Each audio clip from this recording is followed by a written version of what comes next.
The evening had started like any other, yet William Hale felt a heaviness in his chest that he could no longer ignore.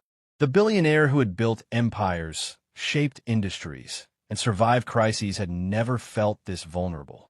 His mansion was quiet except for the soft hum of distant rain tapping against the windows. His fiancée, Eleanor, sat on the velvet sofa, scrolling through wedding venues and luxury bridal packages. Her face was glowing with excitement, but it was an excitement William worried had nothing to do with him. For weeks he had sensed her growing obsession with image, status, and wealth. She treated wedding planning like a corporate acquisition, not a celebration of a shared life. So tonight he dared to test something he should have tested long ago. "Eleanor," he said, stepping into the living room, "I need to talk to you." She didn't look up. "Make it quick.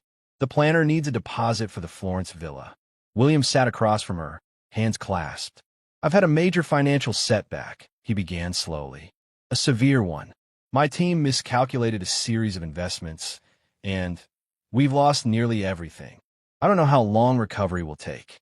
Right now, things will be very different for us." Eleanor froze. Her fingers stilled over the screen. An eerie silence filled the room. When she finally lifted her eyes, the look in them was not worry. It was fear mixed with calculation. "What do you mean lost everything?" she demanded. "I mean things have changed," he replied quietly. "Financially, dramatically." Her face tightened. The disappointment was immediate, sharp, and far too revealing. "William, I can't live like that. I can't be part of whatever this becomes." She stood abruptly, her elegant heels clicking on the marble. "You should have been more responsible. I didn't sign up for instability." The words sliced him, but she wasn't done. "I need security," she said, grabbing her purse. "Comfort. A life that matches the standards I'm accustomed to. If you can't provide that, then there's nothing left for us." She didn't cry. She didn't hesitate. She simply walked out the front door, letting it slam behind her, as if that final echo was the end of everything. And in truth, it was. William sat frozen, staring at the door long after she disappeared. He had suspected her love was shallow, but seeing her fail the test, so quickly, so easily, left him hollow. It wasn't losing her that broke him. It was realizing loyalty had become extinct in the world he lived in. Wealth attracted many things, but genuine love wasn't one of them. He needed air, space, solitude. He grabbed his keys, walked into the storm, and climbed into his car. The rain had intensified, driving against the windshield in angry sheets. He didn't care where he was going. He just drove, letting the loneliness he had ignored for years finally swallow him whole. Miles passed. City lights blurred and disappeared in the rearview mirror. He drove into the outskirts, a poor, forgotten region where houses sag beneath the weight of storms and time. The roads were narrow, cracked, muddy. Thunder rumbled overhead like the sky itself was grieving. Then he heard a faint cry, so small it should not have risen over the rain, yet it reached him clearly. A baby, then another cry, and another. He slowed, straining to hear. The sound was close, desperate, frightened. He pulled over near a broken wooden fence and stepped out into the pouring rain, following the cries like a man pulled by fate. He walked along a muddy path until he reached a tiny, nearly collapsing house with the door half open. A flicker of lightning revealed the interior for a split second, just enough for him to see shadows moving inside. He stepped in cautiously. The room smelled of dampness and fever. Water dripped from the ceiling. In the corner, on a small, torn bed, lay a young black woman, barely conscious, her face pale and soaked with sweat. Beside her were 3 tiny babies, triplets, crying violently, terrified of the thunderstorm shaking the fragile house. William felt his breathing stop. The sight was so raw, so vulnerable, that for a moment he forgot the storm, the betrayal, the pain. All he saw were 3 innocent children begging for comfort, and a mother who no longer had the strength to help them. He stepped closer slowly, his heart pounding. He reached for the first baby, lifting the child gently. The crying softened instantly. He took the second baby, and that one too let out a shaky breath, calming against his chest. The third child reached toward him with trembling fingers, and the moment he lifted them, the room fell almost silent, except for the storm. Lightning flashed again.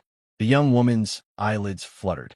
Her breathing hitched, and suddenly her eyes opened. She saw him, a stranger drenched in rain, holding all three of her babies, and terror surged through her.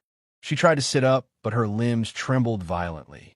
"No, please, give them to me," she whispered, panic cracking her voice. She pushed herself up, staggering toward him, but her strength failed. Her knees buckled. William lunged forward, catching her just before she hit the floor.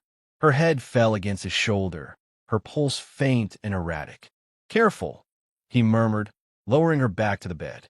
She looked at him with confusion, fear, and exhaustion mixed in her fading gaze. "Who are you?" she managed to whisper, but before he could answer, her eyes rolled back and her body went limp. She fainted completely. He held her carefully, feeling how fragile she had become. He looked around the tiny room, the leaking roof, the cold air, the nearly empty food containers, the medical bill envelopes scattered on the floor, and then at the babies looking up at him with wide, quiet eyes. He didn't hesitate. He carried the triplets to his car first, placing them gently on the back seat and wrapping them in his coat. Then he returned for the young woman. She weighed almost nothing in his arms. As he lifted her, he saw a torn piece of paper lying on the floor.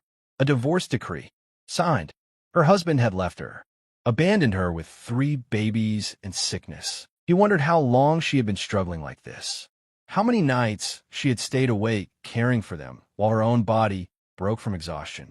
How many storms had she survived with no one to knock on her door?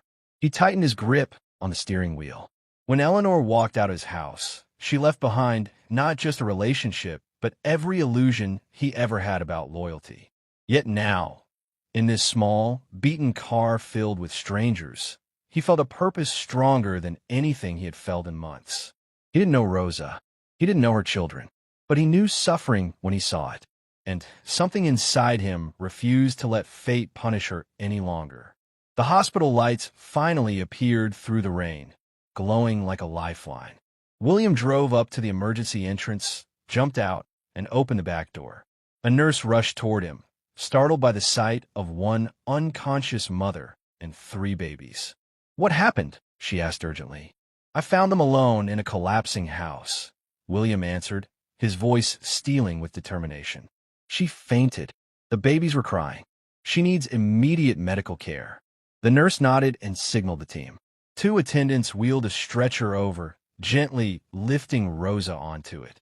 The moment they placed her down, her hand instinctively reached out, brushing weakly against the mattress as if searching for her children. William bent down quickly, touching her hand lightly. "They're okay," he whispered. "I brought them with you." Her fingers relaxed. The triplets were carried into a warm assessment room where pediatric nurses checked their temperatures, breaths, and heart rates. They shivered at first from the storm's cold touch, but the warm blankets quickly soothed them. William stayed close, watching with a protective intensity he didn't fully understand yet. The nurse took notes. "They're not in immediate danger," she assured him, "but they're underweight and exhausted. These babies have been through a lot." William nodded, something tightening painfully inside him. He waited outside Rosa's room while the doctors examined her. Minutes felt like hours. He paced the hallway, running a hand through his rain-soaked hair. Every time a monitor beeped, his heart jolted. He had never worried about a stranger like this. It made him feel strangely human again, more human than he had felt while sitting beside Eleanor just hours earlier. Finally, a doctor stepped out. "Are you the one who brought her in?" he asked. "Yes. You probably saved her life. She's suffering from severe exhaustion, dehydration, and untreated infection. Another hour alone in that house. In that condition, she may not have made it." William closed his eyes briefly, absorbing the weight of those words. "And the babies? They're stable, but need monitoring. They're frightened and malnourished, but treatable." The doctor hesitated. "She's been surviving on almost nothing, physically and financially. Life must have been extremely hard." William swallowed. The memory of the torn divorce papers flashed in his mind. She was abandoned, he muttered, by someone who should have stayed. The doctor nodded sympathetically. She'll wake up soon. She'll be weak, but she's safe now. Safe now. The words echoed in his mind. He walked into her room cautiously. Rosa lay on the hospital bed, and four attached to her arm, her breathing steadier now. The harsh storm lighting outside had softened to a distant rumble, casting a quiet glow through the window. Her eyelashes fluttered once, but she remained unconscious. William sat in the chair beside her. He let out a long breath he didn't know he was holding. "You've been carrying the world alone," he whispered, studying her fragile form. "No one deserves that."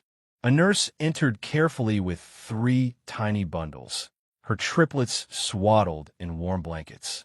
"They were crying for her," she said softly as she placed them in the crib beside Rosa's bed. The moment William saw all 4 of them together, he felt an ache inside him, an ache shaped like empathy, sorrow, and a strange protective instinct he wasn't ready to name.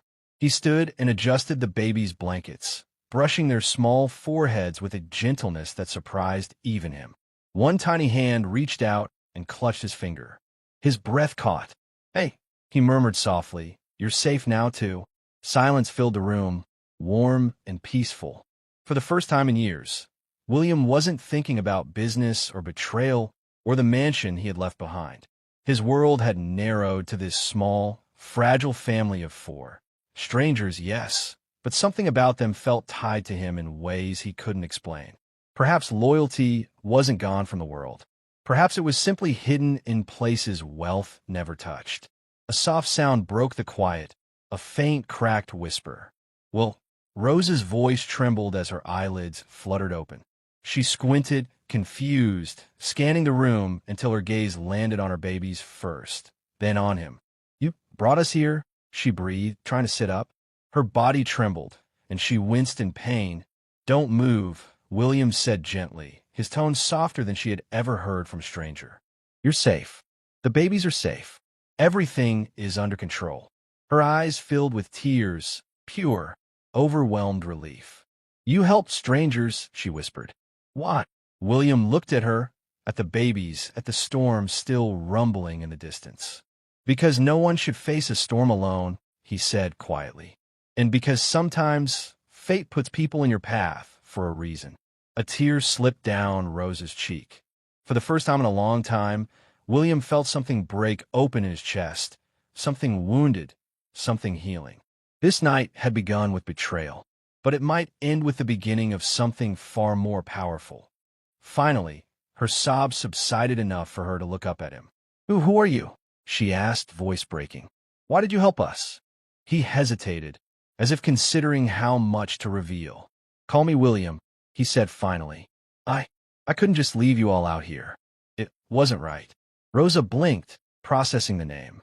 Something in the back of her mind stirred, a vague recognition that didn't quite make sense. William, why did that name sound so familiar? And yet, in this moment, with her children safe and a stranger who had just saved their lives standing before her, questions of wealth, power, or past grievances seemed meaningless. Lightning split the sky, illuminating the small clearing where they stood. The rain soaked through their clothes, cold biting against skin, but Rosa didn't notice. Her entire world had shrunk to the warmth of the babies in her arms and the presence of the man who had appeared out of nowhere to protect them. "Come," William said after a pause, his voice gentle but firm.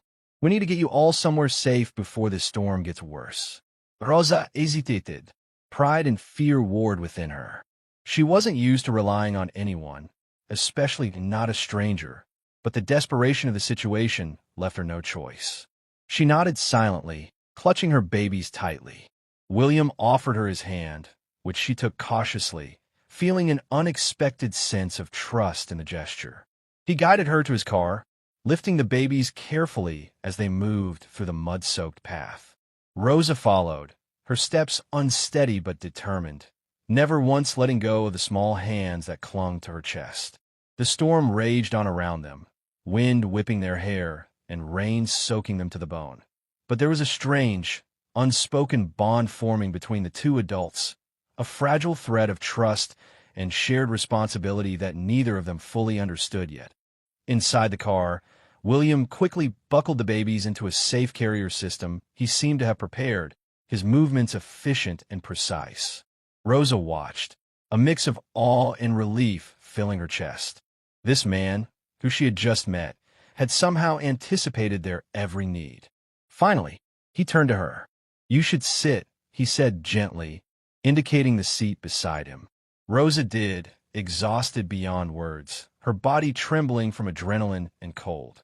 William glanced at her, concern softening the sharp edges of his expression. "You're safe now. I won't let anything happen to you or them." Rosa looked down at the sleeping babies, their tiny chests rising and falling, and a wave of gratitude washed over her. For the first time in months, maybe years, she allowed herself to believe that there could be kindness in the world, that someone could care without expecting anything in return. The car's heater hummed to life, warm air filling the small space as the rain continued to lash against the windows. Rosa finally exhaled, her body sagging in exhaustion, and for a fleeting moment, the storm outside seemed almost distant. "Thank you," she whispered, her voice barely audible over the rain. William nodded, offering a small, reassuring smile. "No need to thank me. Just take care of them. That's all that matters." And as the car rolled quietly through the stormy night, Rosa held her children close, her heart beating with a mixture of relief, fear, and a tentative hope. She didn't yet know what this stranger's presence would mean for her life, but in this moment, she felt the warmth of a second chance, the chance to survive, to protect her babies, and maybe, just maybe, to trust again. For a moment, silence fell between them, broken only by the soft coos and whimpers of the triplets. Rosa finally allowed herself to look at him fully, really see him. The way his strong hands rested lightly on the crib edges, the care in his movements, and the warmth in his eyes despite the hard exterior he carried. "You're different," she said softly, almost to herself. William's eyes flicked toward her, a hint of surprise crossing his face. "Different?" he asked quietly. "Yes," she whispered. "You could have ignored us, left us out there, but you didn't. You risked yourself, your time, everything. You didn't just save them. You saved me too, in a way I didn't think anyone could." William's jaw tightened, and for a moment, the weight of unspoken truths hung between them. He had never expected to be seen this way, never expected someone to recognize the quiet sacrifices he had made beyond the world's gaze. And yet, here she was, acknowledging not just his actions, but the part of him that still cared, that still believed in doing what was right. Rosa closed her eyes for a moment, letting herself breathe, letting herself feel safe for the first time in what felt like forever. And William, watching over her and the children, felt something shift within him too, a spark of warmth in a heart that had long been guarded, a quiet, tender hope that perhaps this stormy night had brought more than survival. It had brought a chance at something truly human, truly profound, and unexpectedly beautiful. Another night in the hospital stretched on slowly, rain still tapping gently against the windows, and Rosa remained seated beside the cribs, her arms brushing her children's tiny hands as they slept, their soft whimpers occasionally breaking the silence. The warmth of the hospital room was a stark contrast to the cold storm outside. Yet Rosa's mind could not stop racing.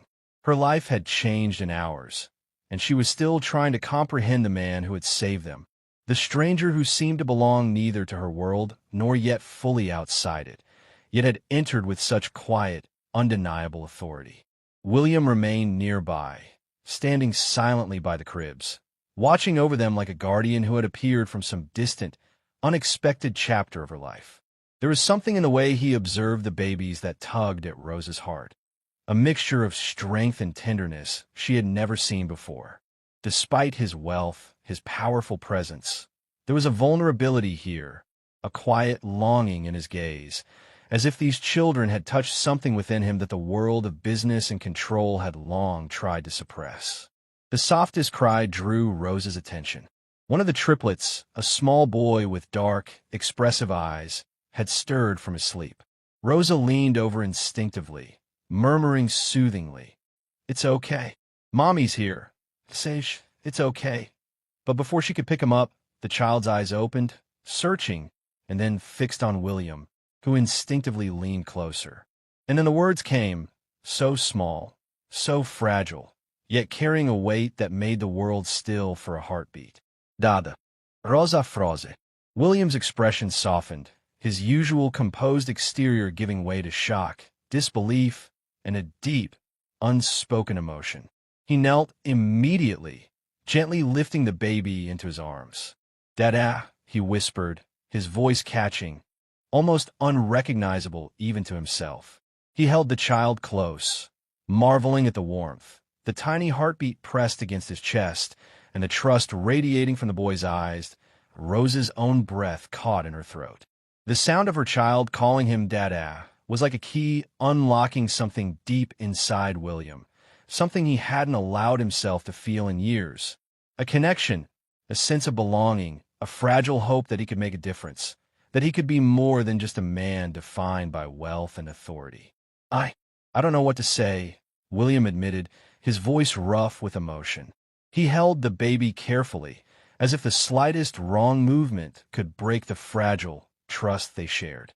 I never thought I'd hear that from anyone." Rosa, sitting nearby, felt tears streaming down her face.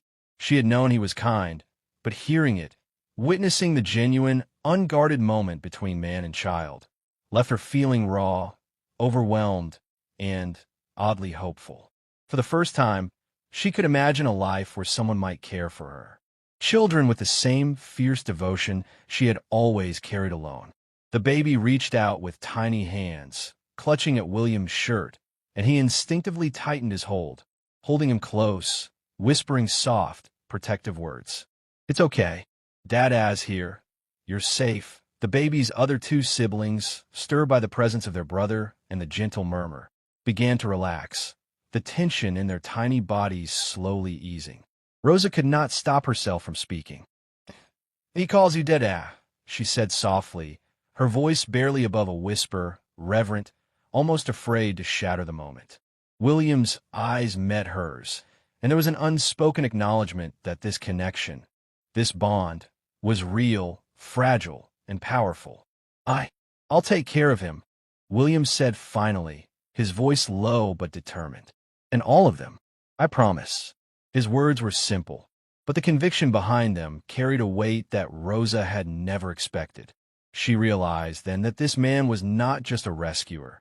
He was someone who could be a protector, a partner in the truest sense of the word, someone willing to step into the chaos of her life and shield it with strength she could not summon alone. The night wore on, and the storm outside slowly began to subside, the rain now a soft patter against the hospital roof. Rosa remained close to the babies, her hands brushing their soft hair, murmuring soothing words, while William took turns holding them, rocking them gently, marveling at the tiny lives entrusted to him. Each coo, each blink, each tiny grasp of a finger was a miracle, and he felt a sense of responsibility so deep it left him breathless. At one point, Rosa, exhausted and emotionally drained, leaned against the wall, closing her eyes for a brief moment of rest. William remained at her side, never letting go of the babies, never letting the quiet moment of peace slip away. And then, as if sensing her weariness, one of the triplets stretched his tiny hand toward her, and she instinctively brought it to her lips, kissing the soft, warm skin. "You're amazing," she whispered softly, almost to herself. "I don't know how we'd have survived without you." William looked at her, his gaze lingering, and for the first time since that stormy night, he allowed himself to acknowledge the depth of his own feelings. Not just protection, but something tender, something that threatened to break through the barriers he had built around his heart. The baby in his arms stirred again, leaning against his chest, mumbling softly. "Dada." William's heart tightened, and he kissed the child's head gently, holding him close. Rosa watched silently, feeling the weight of the moment. The fragile trust of a mother, the unexpected tenderness of a man, and the small, perfect miracle of a child reaching out to someone new and calling him family. Time seemed to stretch, the night settling into a quiet rhythm. The storm had passed, leaving only the soft hum of the hospital and the gentle breathing of the babies. Rosa finally allowed herself to lean against William's shoulder, exhausted but comforted, her children safe and warm, the terrifying events of the storm slowly fading into a memory. And in that quiet hospital room, amidst the soft blankets, the warmth of care, and the small, miraculous bonds forming between them, Rosa realized something profound. Sometimes the world's cruelty could give way to kindness, and sometimes even the most guarded hearts could be touched, forever changed by the smallest voices calling out in trust and love. Dada, the baby murmured again, and this time William smiled, truly smiled, the storm within his heart finally giving way to a flicker of hope. He held the triplets close, and for the first time in a long while, he allowed himself to believe that loyalty, love, and protection were not lost in the world. They were alive here, in this tiny hospital room, in the fragile trust of a mother and the innocent call of a child. William remained by her side, his hand brushing hers lightly as he handed her a bottle for the babies. "You've been through so much," he said softly, "but you're strong. I can see that." Rosa looked at him, truly looked at him, and for the first time, she didn't see a stranger. She saw someone who had chosen to care, to protect, and to act without hesitation. Someone who, despite his wealth and power, had a heart capable of tenderness and loyalty. As the morning progressed, the babies fed and slowly began to settle into a calm routine.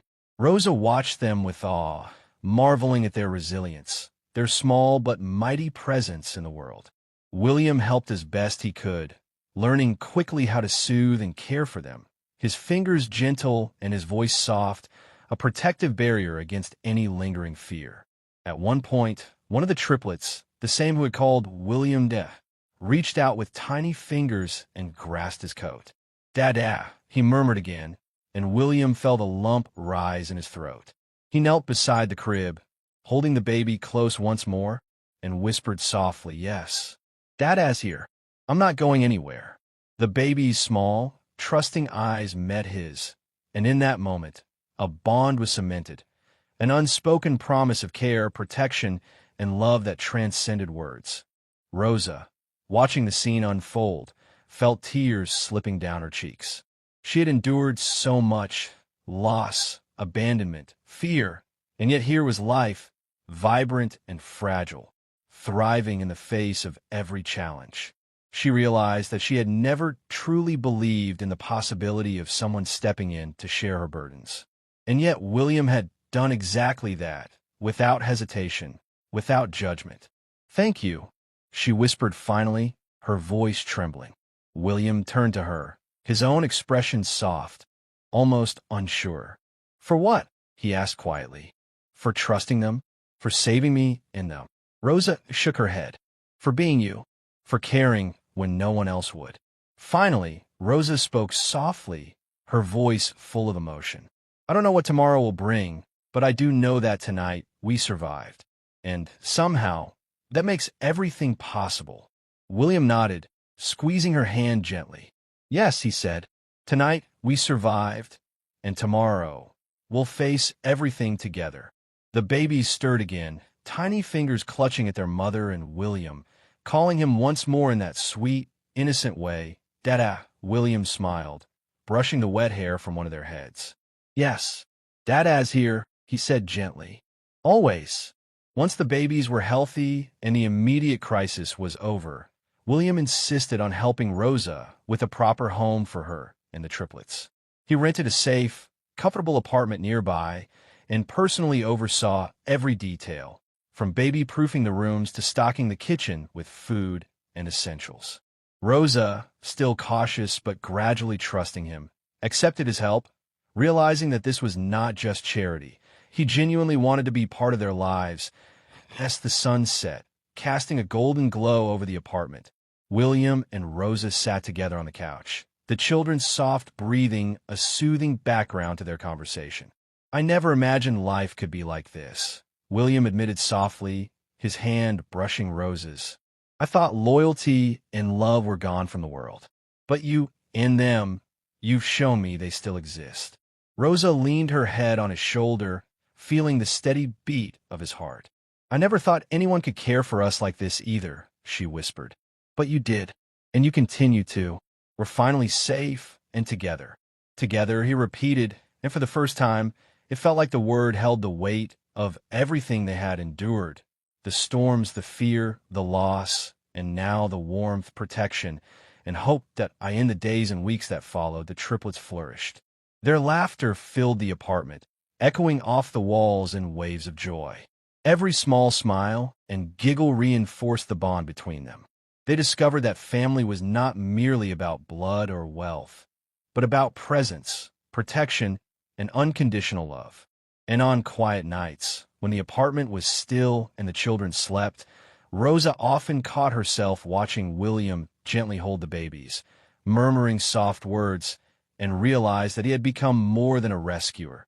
He had become the anchor of their lives, the father the children had found in him, and the partner she had needed all along. It had started with a storm, with fear and desperation, but it had grown into something far greater than any of them had expected. A family forged in courage, love, and trust, a home filled with warmth, laughter, and the small miracles of everyday life.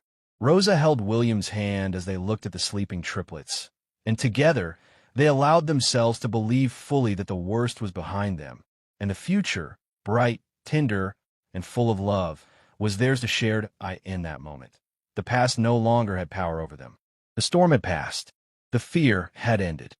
And in the quiet glow of their apartment, surrounded by the soft breathing of their children, Rosa and William knew, without doubt, that this was the beginning of a lifetime together, safe, strong, and forever a family. Months passed, and life began to settle into a rhythm neither Rosa nor William had dared to imagine during that stormy night when their lives first collided. The triplets grew stronger, their laughter filling the apartment with a warmth that melted the coldest edges of memory.